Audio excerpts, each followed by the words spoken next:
예, 제가 보기보다도 저래도 팬클럽이 많습니다. 저렇게 예, 유승민 팬클럽을 그대로 계승한 것 같은 그런 느낌인데, 예, 오늘 기자회견문을 쓰고 보니까 생각보다 좀 깁니다. 예, 할 말이 많았던 것 같은데 한 3분의 1 정도로 줄였더니만은 A4용 5장이 나오네요. 예, 그래가지고 아마 언론인들 취재하실 때 전문은 아마 그대로 제가 읽어가지고 제가 고생이 없으시도록 하겠습니다. 예. 사랑하는 시민 여러분, 정치를 시작한 지 12년째 되는 오늘을 그날로 정해놓고 지난 몇 달간 정말 많이 고민했습니다. 국민의힘에서 함께한 세월, 가볍지 않았던 영광의 순간들과 분루의 기억들은 교대로 제 팔을 양쪽으로 잡아 끌었습니다. 저를 대표로 선출해 주셨고 각자의 위치에서 대선과 지선 승리에 앞장서 주신 당원들께 그동안 형용할 수 없을 만큼 감사했습니다. 지난 대선과 지선의 연승은 당원들의 도움과 사랑 없이는 이뤄낼 수 없었습니다. 탄핵의 상처를 겪은 당원들에게 어떻게든 승리의 기쁨을 안겨야 하는 당위적 목표 속에서 때로는 대선 후보를 강하게 억제해야 할 필요가 있었습니다. 젊은 세대가 정치의 중심에 설 수 있도록 당내에 시대착오적 관행과 그리고 관성과 강하게 맞서야 할 필요도 있었습니다. 좋았던 결과보다도 그 과정이 불편하셨던 당원이 계신다면 이 자리를 빌려 죄송하다고 말씀드립니다. 호사가들은 국민의힘과 보수진영의 현 상황이 그토록 안 좋다면 지금은 때를 기다리고 기회를 보라고 저에게 이야기합니다. 3년 전에 저라면 아마 그런 이야기를 진지하게 받아들이고 와신상담, 과하지옥과 같은 고사성어를 되뇌며 당을 위한 헌신 같은 여의도 방언을 입 밖으로 내었을 것입니다. 사실 저는 얼마든지 기다릴 수 있었습니다. 이런들 어떠하며 저런들 어떠하냐는 자세로 때로는 영달을 누리고 때로는 고생을 겪으며 만수산 드렁칠과 같이 얽혀 살 수도 있었습니다. 실제로 이미 몇 달 전 책임 있는 사람으로부터 총괄 선대위원장 등의 자리도 제안받은 적이 있습니다.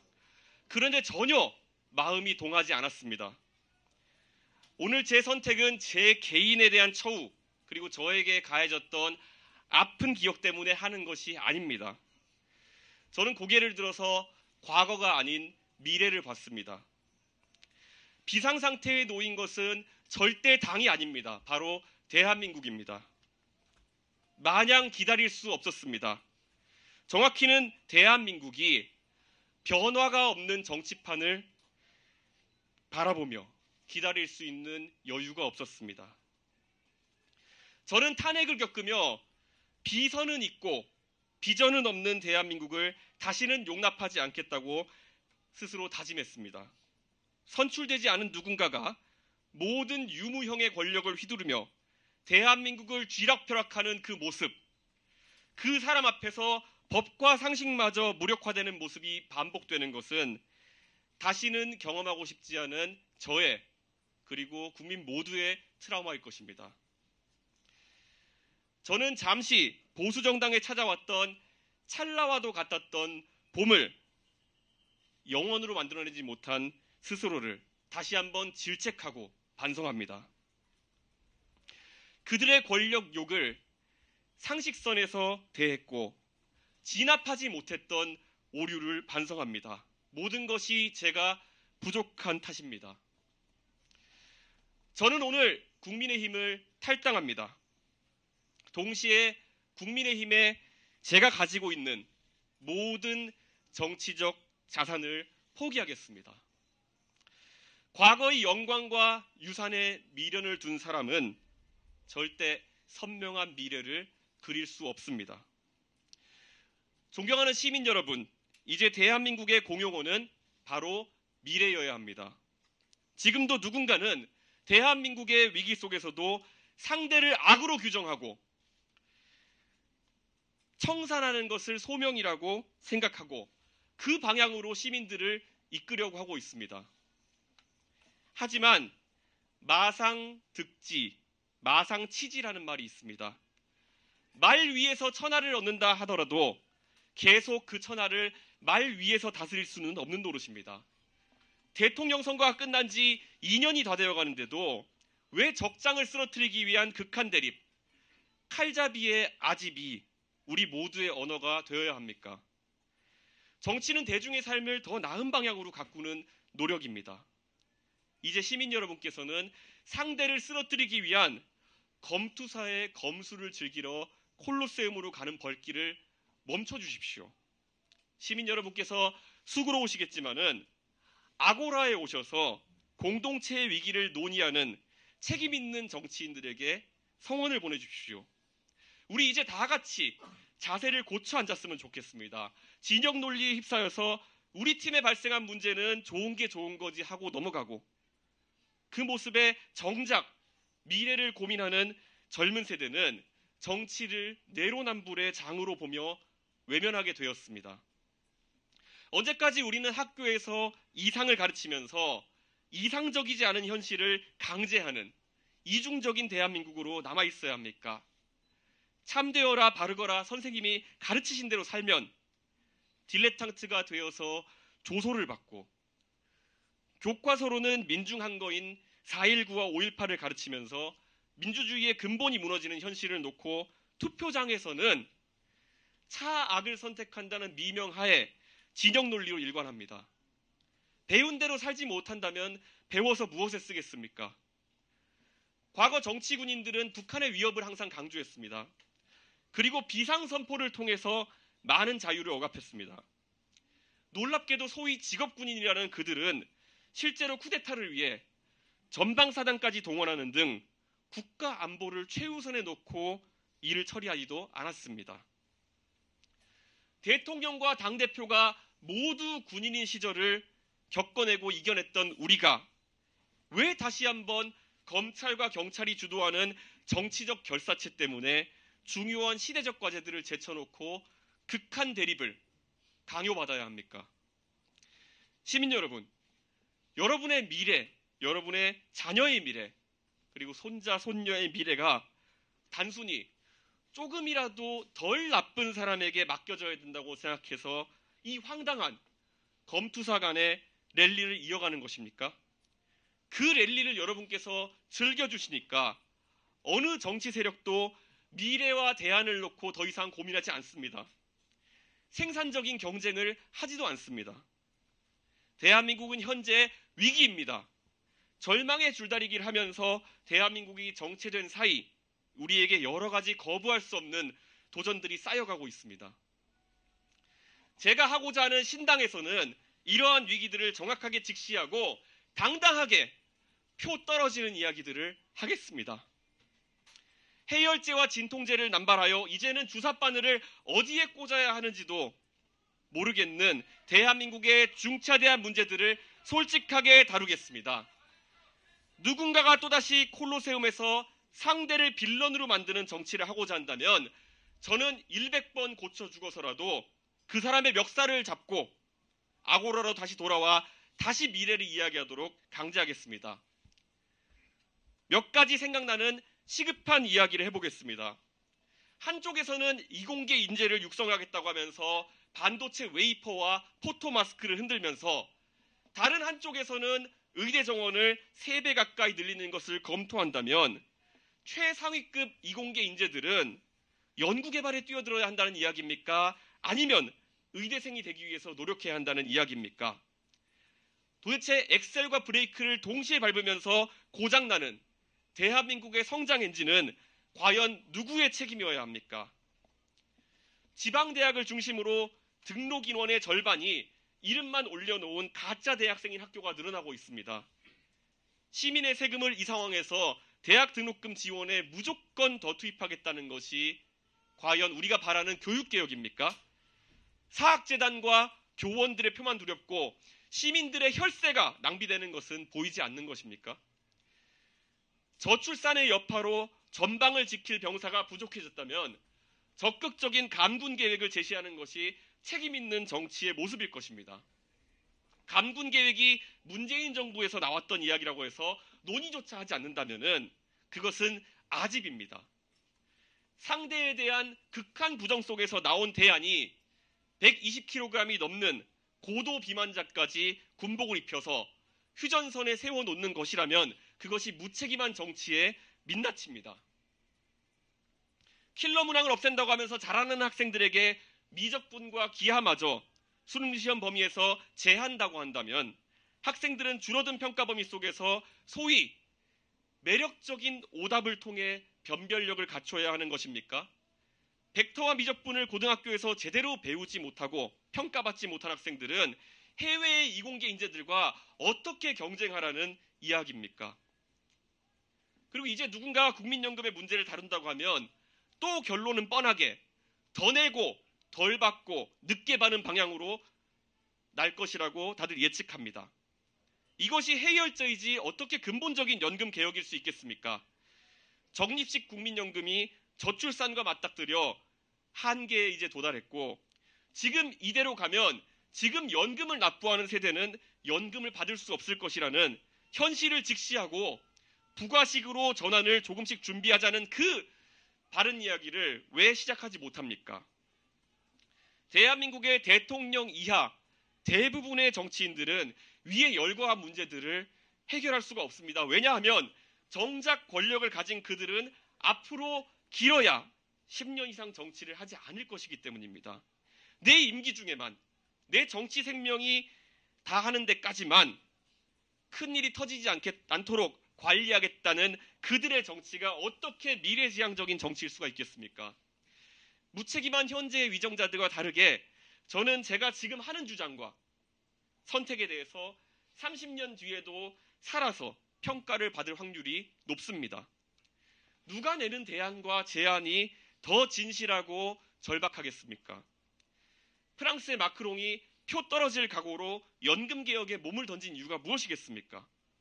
결국 마크롱은 본인의 삶 언젠가 연금 고갈의 파고를 그대로 맞닥뜨릴 것이기 때문에 책임감 있게 진실하게 나설 수밖에 없는 것입니다.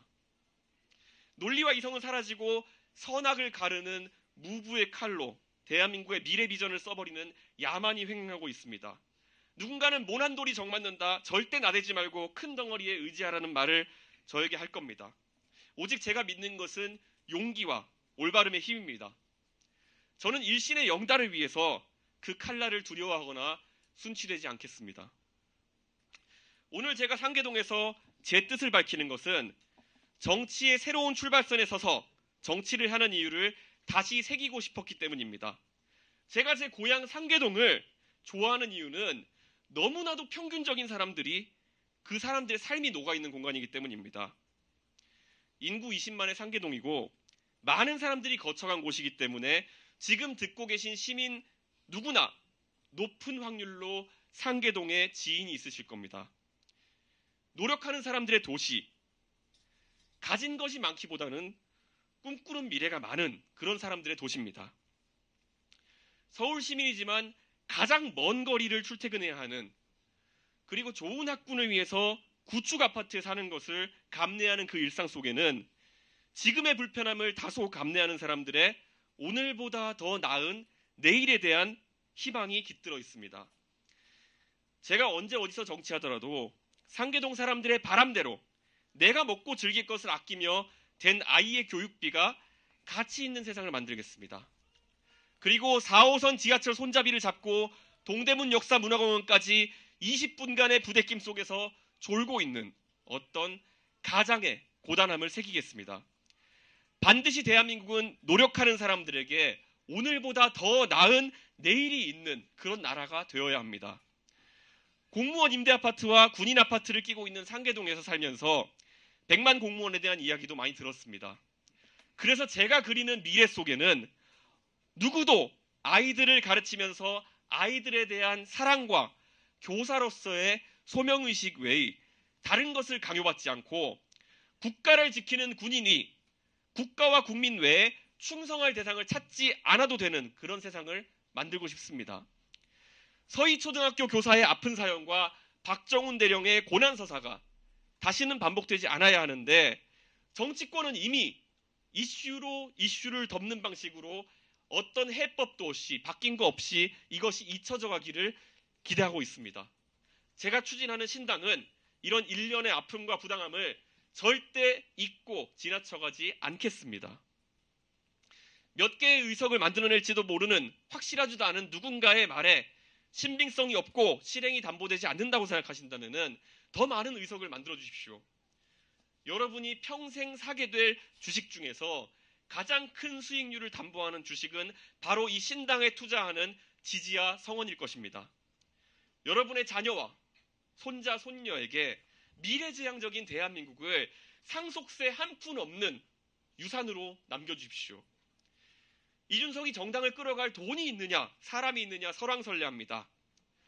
3천만 원으로 전당대회를 승리하는 방식이 정치개혁의 실증적인 사례였던 것처럼 나눠줄 돈과 동원할 조직 없이 당을 만들어 성공한다면 정치의 문화가 영원히 바뀔 것입니다. 대한민국 시민 여러분, 여러분 모두를 미래의 정치로 초대하겠습니다. 참여하실 때 우리에게는 십시일반에 밥 한 숟가락씩만 주십시오.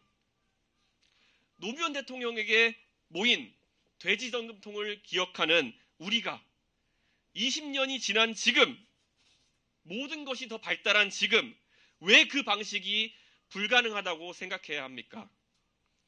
거대 정당을 이끌어본 제가 새로운 도전을 할 때는 믿는 구석이 있는 겁니다.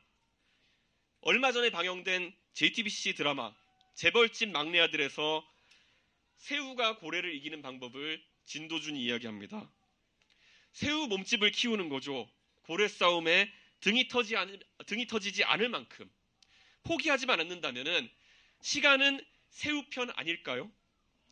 서로 물어뜯기밖에 못하는 고래 두 마리가 싸우는 동안 담담하게 많은 시민들의 희망을 머금고 미래를 그리면서 여러분이 모아주시는 십시일반의 밥을 많이 먹고 크겠습니다.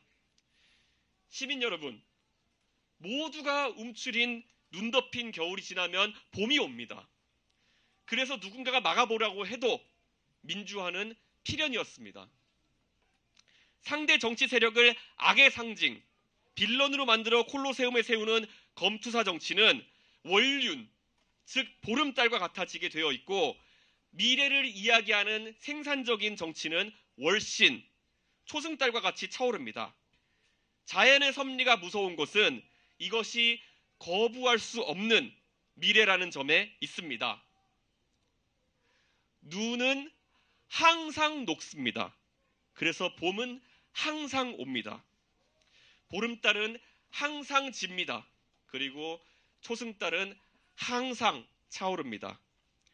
내년 4월 대통령 한 사람이 아닌 상계동의 꿈, 보편적인 민주시민의 고민을 담아낼 수 있는 새로운 정당이 여러분을 대표할 수 있도록 제 모든 것을 쏟아부어서 정진하겠습니다. 희망의 언어로 우리가 미래를 키울 때 다시는 투표용지가 정말 어려운 킬러 무랑처럼 느껴지지 않을 겁니다. 나를 위해, 내 가족을 위해, 내 나라를 위해 할 수 있는 행복한 선택이 가능한 그날을 오늘 이 자리에서 저는 시민 여러분에게 약속하겠습니다. 앞으로 저만의 넥스트 스텝을 걷겠습니다. 변화와 승리에 대한 확신을 두고 이 길을 즐겁게 걷겠습니다.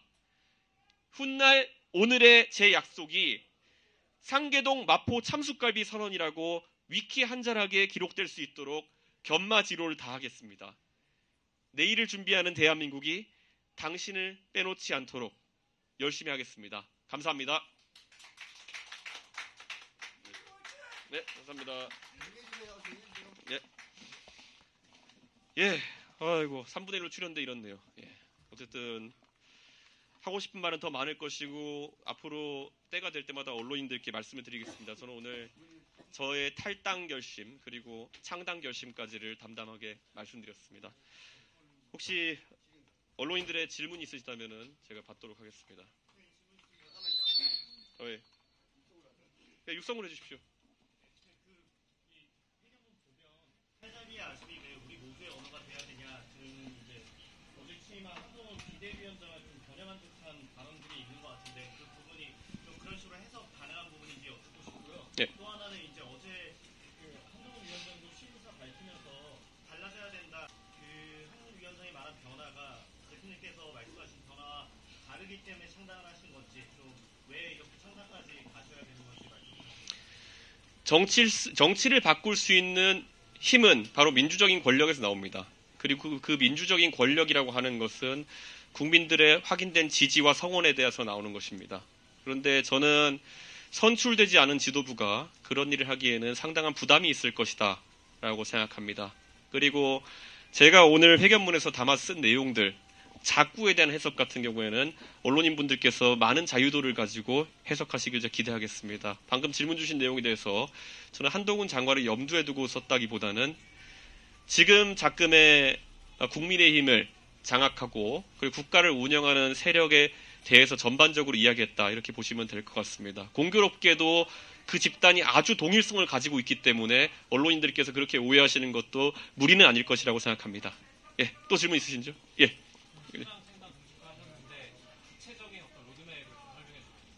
예, 신당 창당의 로드맵에 대해서 이제 물어보셨는데요. 아마 지금 이 시각 과천 선관위에서는 저희 측 관계자가 창당준비위원회 결성 신고서를 아마 내고 있을 것입니다. 그래서 계획대로 된다면은 아마 오늘부로 창당준비위원회는 가칭 개혁신당이라는 이름으로 발족했음을 제가 알려드릴 수 있습니다. 그리고 신당의 과정이라고 하는 것은 일반적인 정당의 창당 과정과 마찬가지로 시도당을 결성하고 중앙당을 등록하는 절차로 이어질 계획이며 최대한 빠르게 진행하려고 하고 있습니다. 그렇기 때문에 허례허식이 없는 형태로 시도당 대회 같은 것들은 간소화해서 진행하는 형태로 갈 것이다. 이렇게 안내를 해드리겠습니다. 예, 예. 또 질문 혹시 있으신가요? 예. 오늘 이제 지명 보면 그 함께하는 사람이 없지 않냐 외로운 탈당 아니냐라는 지적도 있는데 그 부분 좀 어떻게 보나요? 제가 이 탈당하고 창당하는 과정에 대해 가지고 굉장히 많은 예측들이 있었습니다. 아마 어제까지도 평론가들은 방송에 나와가지고 이준석이가 한동훈의 전화를 기다리고 있다. 마지막까지 붙잡아달라고 하는 거다. 그러니까 탈당하지 않을 거다. 너는 망했다. 저주를 다 퍼부었죠. 그런데 언론인들이 저에게 전화 걸어보셨으면 알겠지만은 저는 이미 4일째 전화기가 꺼져 있었습니다. 그렇기 때문에 누구에게 전화를 받을 기대도 하지 않았고 할 생각도 없었으며 저는 결심을 굳히고 이 행동에 나선 것이고요. 합류하는 인사들에 대해 가지고는 당연히 저희가 차근차근 공개를 하겠습니다. 제가 우리 천하용인 팀의 합류에 대해서도 제가 아주 명징하게 말씀드린 것이 김용태 최고위원은 개인의 고민 때문에 합류하지 못했지만은 다른 분들의 거취는 제 입으로 말할 수 없지만은 아마 곧 알게 되실 거다 이렇게 말씀을 드리고 제가 그분들한테 부탁한 것은 가장 명예로운 방식으로 국민들에게 본인의 뜻을 알려달라라고 이야기했습니다. 그렇기 때문에 저는 오늘 저희 추억이 있는 마포 참숯갈비를 선택한 것이고요. 각자 무슨 선택을 하는지는 저는 그건 지켜봐 주시기를 기대합니다. 예. 예. 이미 신당을 창당한 제품에 대해서 대표님께 많은 러브콜을 보내고 있는데요. 예. 지향점이 같다면 혹시 숫자보다는 창당하시더라도 그러한 세력들과 연합할 수 있는 가능성이 예, 제가 오늘 이 숯불갈비집을 고르니까 어떤 분들은 해석을 과도하게 하셔가지고 혹시 예전에 불판 갈아야 된다로 오늘 이야기하셨던 고 노회찬 전 의원을 생각하면서 한 게 아니냐라는 이야기를 하던데요. 꿈보다 해몽이 좋다고 참 좋은 해석인 것 같습니다. 제가 함께 할 수 있는 스펙트럼은 노회찬의 정의당까지입니다. 그렇기 때문에 저는 이 상계동에서 그 정치하셨던 읽을 때 눈물 안 나다. 노회찬 의원 때문에 눈물 나겠네. 이게 근데 제 선배이기도 한 노회찬 의원이 하고자 했던 노동의 가치까지는 제가 하는 정당에 당연히 편입시킬 생각이 있고요. 그런 의미에서 다양한 스펙트럼과 함께하겠다. 그리고 아까 언급해 주신 내용 중에 새로운 선택이나 아니면 한국의 희망과 같은 기창당된 정당과 연대도 말씀 주셨는데요. 저는 양양자 의원과 금태섭 의원과는 매우 긴밀하게 소통하고 있다. 이렇게 확인해 드리겠습니다. 하지만 그것이 스펙트럼의 다도 아니고 또 그것이 처음 시작하는 스펙트럼도 아닐 것이며 마지막도 아닐 것이다라는 이야기를 드리겠습니다. 제가 아까 말씀드린 것에서 정의당에서 노동의 정의당까지라고 말씀드린 것은 저는 노회찬 대표께서 계셨던 시절의 정의당과 지금의 정의당은 조금 다르다고 생각하기 때문에 지금의 정의당의 모습과는 약간 차이를 두고 싶다. 그런 이야기를 좀 드리겠습니다. 예, 또 혹시 지금 예. 네. 저는 상계동을 출마하겠다는 생각을 잠시도 버려본 적이 없습니다. 그런데 제가 신당을 하는 과정에 있다 보니까 제가 신당을 하게 되면 여러 가지 다른 역할이 부여될 수도 있습니다. 그래서 저는 그에 맞게 제 거취 선택을 할 것이고, 만약에 제가 어떤 상계동을 떠나야 하는 상황이 온다면은 저를 사랑하고 아껴주신 상계동 주민들과 당원들에게 지체 없이 제가 알려드릴 수 있도록 하겠습니다. 제가 절대 지금 어떤 상계동에서의 어떤 가능성이나 아니면 다른 곳에서의 가능성을 놓고 저울질하거나 간을 보는 것은 아닙니다. 다만 제 역할에 있어가지고 다른 역할이 있을 수 있다는 생각을 하고 기다리고 있습니다. 예. 또 예, 지금 예, 예. 생각하시죠. 예.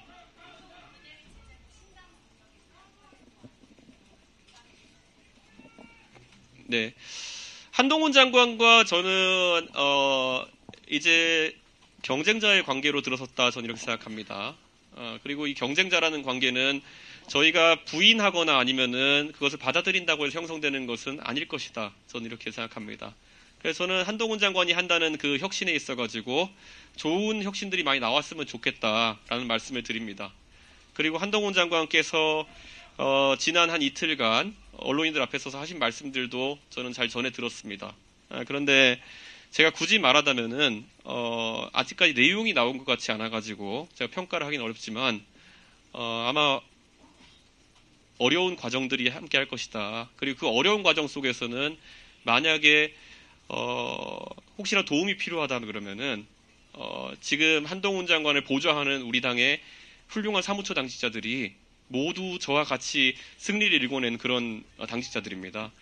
제가 당을 떠나면서 사실 제가 대표직을 떠나면서 가장 안타까웠던 것들이 지난 대통령 선거와 지방선거의 승리를 이끌었던 우리 사무처 당직자들이 저와 함께했다는 이유만으로 불이익 아닌 불이익을 받고 있다는 얘기를 들었습니다.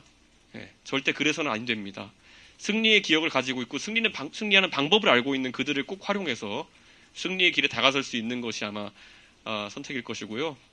그냥 좀 오늘 저도 그 타이핑 친 걸로 받아봐서 좀 웃기긴 한데 그 흔히 이준석이 12년 동안 정치해오면서 제일 안타까웠던 거는 매년 이준석의 대항마라는 타이틀을 들고 등장하는 분이 한 분씩 있습니다. 그런데 그분들이 이준석을 부정하는 것으로 자신의 행보를 시작했을 때 굉장히 어려운 지점을 많이 겪는 걸 봤습니다. 그렇기 때문에 굳이 세대포위론 같은 걸 부정하면서 나서시는 걸 보면서 좀 안쓰럽긴 한데 세대포위론 아니고는 이길 방법이 없으실 겁니다.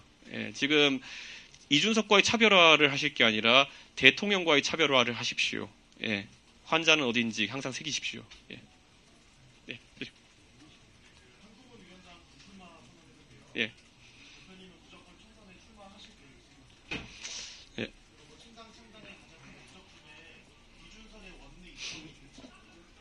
원래 불출마라는 건 현역 의원이든지 아니면은 당연히 이길 것 같은 사람이 하는 특권 같은 겁니다. 그래서 저는 불출마 선언 같은 건 염두에도 두지 않았습니다. 저는 어딜 가나 도전자의 신세고 지금까지 3번의 낙선을 경험한 도전자일 뿐입니다. 그렇기 때문에 제가 이번에도 총선 승리를 위해서 도전하는 것은 당연한 것이고요.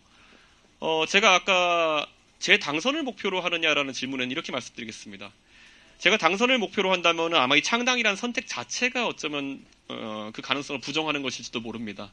제가 당선을 만약에 노리고 어떤 정치 행위를 계속 했다고 한다면은 저는 훨씬 더 안정적인 선택들이 있었을 것이다. 이렇게 생각합니다. 아까 책임 있는 모 인사로부터 총괄선대위원장 등의 직위를 제한받는 바가 있다고 했는데요. 당선 가능성이 매우 높은 곳에 출마도 제한받았습니다. 그러나 저는 아까 말한 대로 전혀 동하지 않았습니다. 2012년에 정치의 출발선에 서서 그 당시에 비례대표 의원이 될 수 있는 길을 마다했던 제가 지금 와가지고 그 길이 땡길 리는 없지 않습니까? 그렇기 때문에 지금도 저는 신당의 성공을 위해 가지고 견마지로를 다할 뿐이지 제가 개인적인 욕심을 위해 가지고 선택을 하지는 않겠습니다. 예. 또 질문. 예. 아까 저희 총괄 선대위원장 자리 제안 받으셨다고요. 혹시 그 강서구청장 선거 전인지고인지 혹시 시점 말씀해 주실 수 있습니까? 그리고 예. 당선 가능성이 높은 점 말씀 모두 함께 전에도 제안받았고요. 후에도 제안받았고요. 계속 제안받았습니다. 예. 예. 김기현 대표 아닙니다. 둘다 말씀이죠. 예. 예. 계속 꾸준히 몇 달 동안 제안받았습니다. 예. 또 혹시 질문 있으신가요? 그 혹시 뭐 지금 이낙연 전 총리 같은 경우에도 뭐 소통을 좀 할 수 있다 이런 얘기가 있었는데 그분과도 앞으로 뭐 연대 가능성이 좀 있을까요? 저는 사실 소통을 즐깁니다. 그래서 많은 언론인들이 아시겠지만은 저는 저와 생각이 다른 사람과도 TV 토론에 많이 임했고 하기 때문에 어느 누구와 만나는 것도 항상 열려 있다 이렇게 말씀드리겠습니다.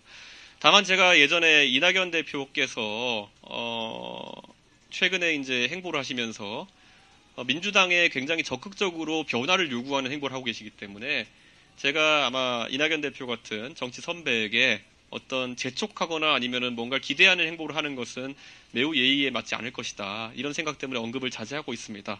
그런데 이런 생각을 합니다. 많은 사람들이 결국 우리가 하는 신당의 시도를 제3지대라고 이야기를 하고 있습니다. 저는 지금 소위 말하는 제1지대가 어딘지 모르겠지만은 그 제1지대와 제2지대가 하는 행동이 너무나도 도리에 맞지 않는 일들이 일어나고 있기 때문에 저는 선거를 치르기 전에 제3지대의 명칭을 뗄지도 모르겠다는 생각까지 할 정도입니다.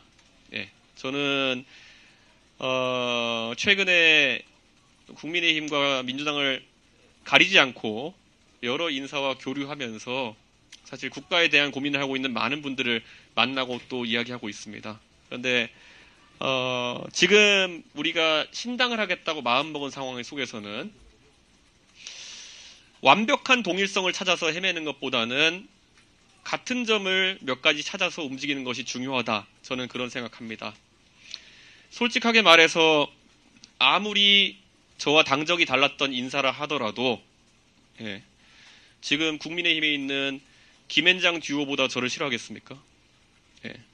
그러니까 저는 이 거리감이라고 하는 건 항상 상대적인 것이고 저는 국민의힘 내에 있는 인사들이 가진 두려움만큼 요즘 막말이 난무하고 있는 상황인데 저는 오늘부로 또 이건 뭐 질문이 들어온 건 아니지만은 어떤 언론인이든지 간에 이제 여러 가지 시나리오를 아마 보도하실 겁니다. 그러니까 적어도 오늘 이 자리에서 총선 전 재결합 시나리오라는 것은 제가 부정하고 시작하겠다라는 말씀을 드리겠습니다. 예. 신당 창당 말씀해 주셨는데 예. 내년 총선에서 좀 결석 확보를 제가 이제 17% 18% 맞춘 뒤로부터는 점쟁이 문호처럼 돼가지고 계속 뭐가 수치를 맞추길 기대하시는 마음이 있을 것 같은데요. 정당의 의석수라고 하는 것은 조금 다른 개념으로 접근하겠습니다. 이건 정확한 예측보다 다다익선이 중요하다라는 생각을 합니다. 예, 저는 세상을 바뀌길 바라는 마음이 모이면 모일수록 더 많은 의석이 나올 것이다. 그리고 저는 임계점이 있다 봅니다. 우리 신당의 지지율이라는 것이 15% 20%를 돌파하는 순간부터 선거에 경제적 부담 없이 자유롭게 도전할 수 있는 많은 인재가 몰려들 것이고 30%에 달하는 순간부터 대한민국 정치는 완전하게 재편될 것입니다. 그렇기 때문에 그에 따라 가지고 실시간으로 목표치를 수정하면서 언론인들께 말씀드리도록 하겠습니다. 지금 상황에서는 다다익선 그리고 대한민국의 유의미한 변화를 만들 정도의 의석을 만들어 주시길 국민들께 부탁드리겠습니다. 또 혹시 질문 있으신가요? 예.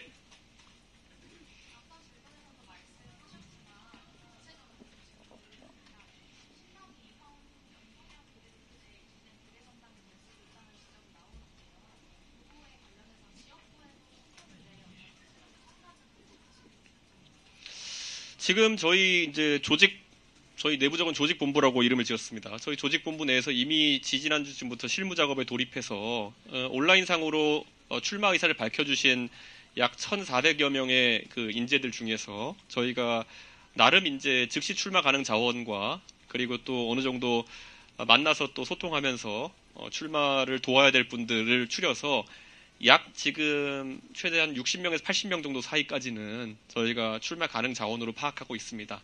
그렇기 때문에 이미 그분들에게는 연락이 하나씩 이제 갔고요. 그래가지고 저도 개별적으로 그분들과 소통하고 뭐 제가 아는 분들도 있습니다. 그 중에. 그리고 그 외에도 보면은 아마 시도당이 창단되는 과정 중에서 이제 인사들이 하나씩 보이실 겁니다. 예, 그래서 당연히 지역구 출마를 염두에 두고 가야 되는 것이고 사실 선거제 같은 경우에는 큰 영향을 신당에 주진 않을 것이다 이렇게 생각합니다. 왜냐하면 결국 국민의힘은 위성정당 창당을 공언했고 그렇기 때문에 병립형이나 연동형이냐에 따라 가지고 선거 전략이 크게 바뀌진 않을 것이다 이렇게 생각합니다. 왜냐하면 지금 단계에서는 저희는 보수를 개혁하겠다고 나선 인사들 중심으로 보수 개혁 정당에 기치를 걸고 있습니다. 그렇기 때문에 그 안에서 당당하게 신당은 경쟁하겠습니다. 예, 또 질문 혹시 있으신가요? 예. 이준석 대표님 하면 예. 운유의 귀재라고 생각합니다. 어떤 규제요? 대타포. 예. 운유의 귀재. 예. 운유가 이해를 여는 열쇠고 예. 또 창의의 산실이라고도 하고 예. 그래서 천대의 표상인데 예. 예를 들면 어저께는 한동훈의 설날이었다면 예. 오늘은 이제 이준석 우리의 설날인데 이 상황 탈당하고 신당을 선언하는 이 상황을 한번 은유로 설명을 해주시면 이해를 한 번에 할 수 있습니다. 예, 사실 담담한 마음입니다. 예, 그렇기 때문에 저에게 있었다는 제가 숙려 기간이라고 제가 이야기를 했죠. 예, 제가 지난 10월달에 이것을 탈당을 공언한 뒤로 저는 하나의 흔들림도 없이 그저 당이 변하는지 안 변하는지만 지켜보고 있었는데 제가 아직 결혼도 안 했지만은 이혼을 경험한 느낌입니다. 예, 그렇기 때문에 참 씁쓸하네요. 예, 그런데 이혼하신 분들의 이야기를 들어보니까 이것은 참 복잡한 감정이라고 이야기를 하시던데 저는 앞으로 그 복잡한 감정 속에서 또 새로운 만남들을 기대하면서 앞으로 정치해 나가겠습니다. 예, 혹시 질문 또 있으신가요? 예. 예. 예.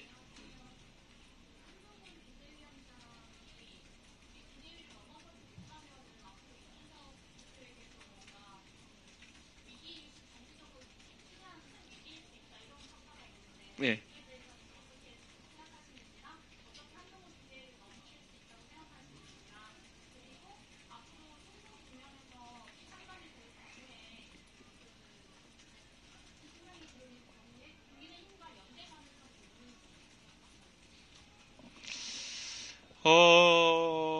제가 아까 총선 이전의 연대 가능성은 저는 제하고 본다라고 이제 공언을 드렸고요. 총선 이후에도 제가 봤을 때는 가능성은 약하다 이렇게 말씀드리겠습니다.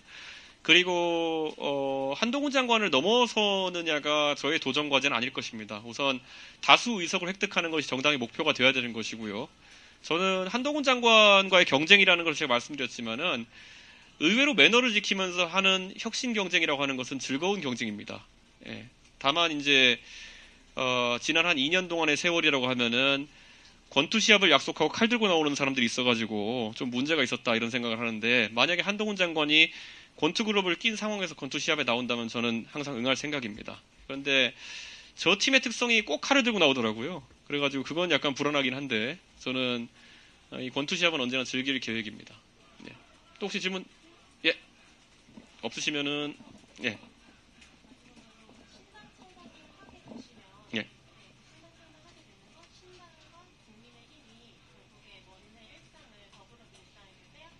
네.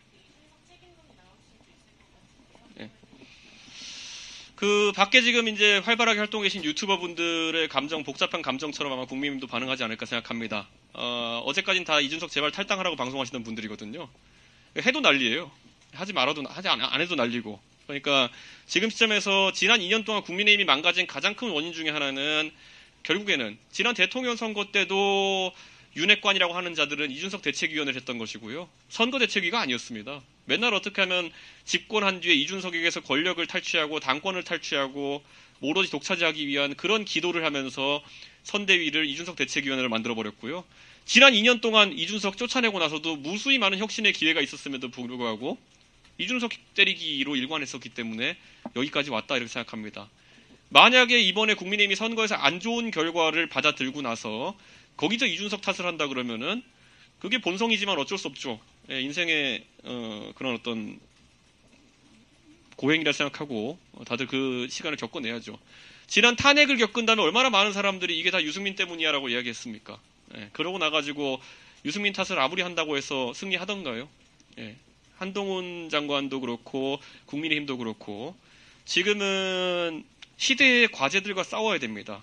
지금은 저출산 그리고 그에 따른 병력 감소 그리고 아까 제가 얘기했던 것처럼 어떻게 과학기술 인재를 양성할 것이냐 이런 문제가 주가 되어서 거기에 대한 비전을 보일 때 그것이 여당인 것이고 저는 그게 제가 바라던 여당의 모습이었습니다. 근데 지금도 어떻게 하는 거 보면은 사람 쫓아다니는 일을 계속 하고 있는 것 같아요. 이재명 대책위원회, 이준석 대책위원회를 하고 계신 것 같은데요. 그렇게 해서 죽었다 깨어나 선거 못 이깁니다. 예, 그거 안 돼요 그냥. 예. 그리고 이번에 국민의힘이 진다고 했을 때 만약에 그랬을 때 이준석 탓한다고 해서 어느 정도의 국민들이 동감하겠습니까 거기에. 예. 아니 가만히 있던 이준석 내쫓은 것부터 시작했는데 누구 탓을 하는 겁니까? 그래가지고 아무리 후한무치해도 그런 주장은 하지 않을 것이다. 그런 생각합니다. 예. 또 혹시 질문 있으신가요? 예. 여론조사 기간마다 틀리겠지만 최근 여론조사에서 보면 제3지대 정당이 7%, 무당층이 17% 나타나는데 이런 움직이지 않는 굳건한 무당층, 중도층은 어떻게 공략하실 거세요? 우선 신당의 지지율이라는 거는 저도 바른정당과 새로운보수당 등을 경험하면서 어떻게 출렁인지 잘 알고 있습니다. 그렇기 때문에 창당이 예고된 시점에 최고점을 찍고 그 다음에 조정기를 겪은 다음에 선거에 다가갈수록 중도층과 무당층의 표를 흡수하는 그런 패턴을 보입니다. 그렇기 때문에 내려가는 지점에서는 내려가는 걸 최소화하고 올라가는 지점에서는 올라가는 걸 극대화하는 것이 기본적인 전략입니다. 최근에 모든 유튜버들과 또 모든 언론이 솔직히 입을 모아가지고 이준석이 탈당 안 할 거다. 예, 한동훈에게 전화가 오길 기다리고 있다. 예, 제발 붙다 봐달라고 울고 있다. 썸네일까지 만들어서 돌리지 않았습니까? 예, 그 와중에서 당장 노원병에 있는 저희 당원들도 저한테 가끔 궁금해가지고 진짜 하시는 거예요? 이렇게 물어보는 와중에서 대중도 아마 비슷한 생각을 가지고 바라봤을 겁니다. 그런데 저는 의외로 이준석이라는 사람은 제가 공언한 것에 대해 가지고 시건을 한 바가 거의 없는 사람입니다. 그렇기 때문에 오늘 제 행보로서 제가 앞으로 약속하는 것들 그리고 또 공언하는 것들에 대해서 조금 더 무게가 실릴 것이다. 저는 이렇게 기대하고 있습니다. 예. 시작이 반이라고요. 지금 시작을 해서 이미 반이나 성취한 겁니다. 그런데 지금까지 자신들의 마음을 담아가지고 평론가나 이런 사람들이 창당 안 할 거야 라는 말을 했다고 한다면은 저는 앞으로 그 사람들의 말이 앞으로도 맞지 않을 가능성이 높다. 저는 이렇게 생각합니다. 예. 네, 질문 없으시면은 여기까지 하겠습니다. 예. 진짜 상계동 여기 멀리까지 오시느라 고생 많이 하셨습니다. 이게 와보기 전까지는 모릅니다. 예. 보통 1시간 정도겠지라고 생각하는데 갈아타시면 1시간 반 넘게 걸리는 거고 지금 돌아가신다 하더라도 1시간 반 정도 더 걸릴 텐데 예, 상계동을 즐기고 가시기를 저는 기대하겠습니다. 예. 이준석님 승승장하십시오. 예, 감사합니다. 예, 더 열심히 하겠습니다. 감사합니다. 예. 아유, 다 쓰실 때 쓰시는 거예요. 예. 잠시만요. 먼저 답